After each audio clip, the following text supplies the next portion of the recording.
அனைவருக்கும் வணக்கம். நான் வவுனியா புளியங்குளத்திலிருந்து சிவனேசன். இந்த சொல்ல போகிற விடியம் இந்த ஊரை பற்றிய இருக்கிறபடியால் ஊரையும் என்ற பேரையும் சொல்கிறேன். 2 நாளைக்கு முதல் நான் ஒரு இறப்பு வீட்டுக்கு போயிருந்தேன், வீட்டுக்கு. அது என்னை விட 4-5 வயது கூடின ஒரு பெண்.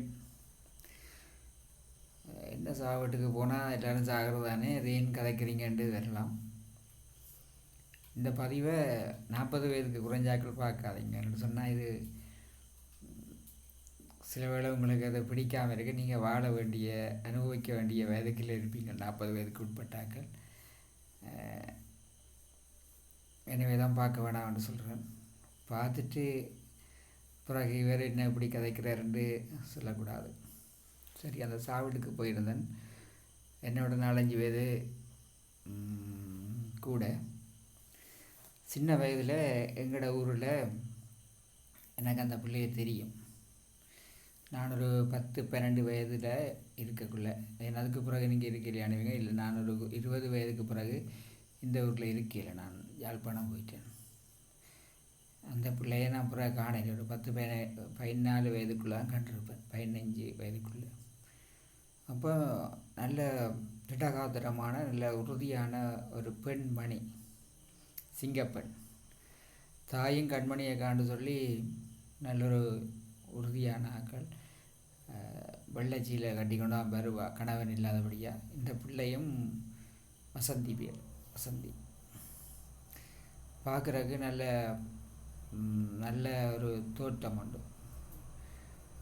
எப்படி நல்ல தோட்டம்னு சொன்னால், நான் வடிவம் மட்டும் சொல்லல, ஒரு உறுதியான உடல்வாகு, உயரம், நிறம் எல்லாமே எங்களோட மண்ணுக்குரிய விதத்தில் இருக்கும்.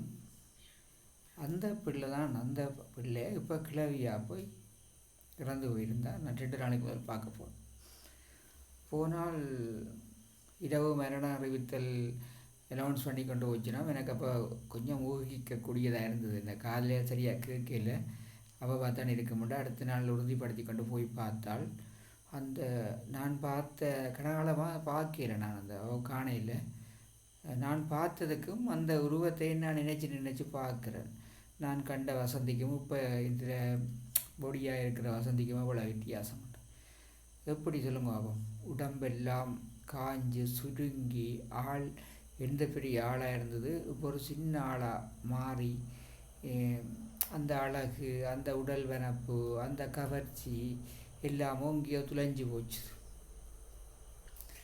நான் பார்த்து கொண்டு நிற்கிறேன். ஒரு 2 நிமிஷம் நின்று காலை கும்பிட்டுட்டு தான் வந்தேன். இந்த வாழ்க்கை ஒரு விசித்திரமான வாழ்க்கை. முடிவு இப்படி ஒரு முடிவு வருதில்ல இருக்கு. நீங்கள் இல்லாமல் அதுக்குள்ளே போகத்தான் போகிறோம். கொஞ்சம் காலம் முன்னுக்கு பின்னுக்கு வரும். எனக்கு பின்னுக்கு வர வேண்டிய ஆக்களும் இருப்பீங்க, சில வழி எனக்கு முன்னுக்கு போகிற ஆக்களும் இருப்பீங்க. நான் அதுக்கு ரெடியாகிட்டேன். எனக்கு விளங்கிட்டுது இப்படி தான் முடிவு கொண்டு இருக்குமென்று விளங்கிட்டுது. அதுக்கு கவலைப்பட்டு ஒன்றும் செய்யலாது. அப்போ நான் பார்த்துட்டு மனது கஷ்டமாக இருந்தது.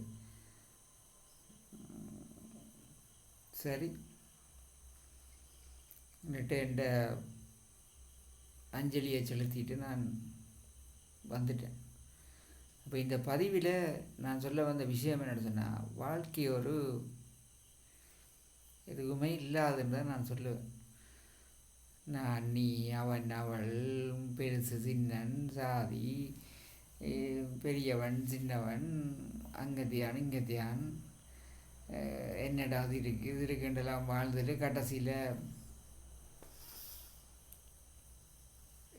தீயிலவே சாம்பலாக போயிடும். வாழும் வரைக்கும் மற்றவருக்கு இடைஞ்சல் இல்லாமல் நீங்களும் வாழுங்கோ, மற்றவையும் வாழ விடுங்கோ, சந்தோஷமாக இருங்கோ, மகிழ்ச்சியாக இருங்கோ. எதையும் பெருசாக எடுத்து கவலை பண்ணி ஃபீல் பண்ணி மனதையும் உடலையும் கெடுத்துக்கொள்ள வேண்டாம். நான் இப்போ அப்படி நிலைமையில் தான் இருக்கிறேன். பாருங்க, தாடி எப்படி வளர்த்துருக்குறேன்ட்டு கொஞ்சம் கூட வளர்ந்துட்டு. பாய், நன்றி, வணக்கம்.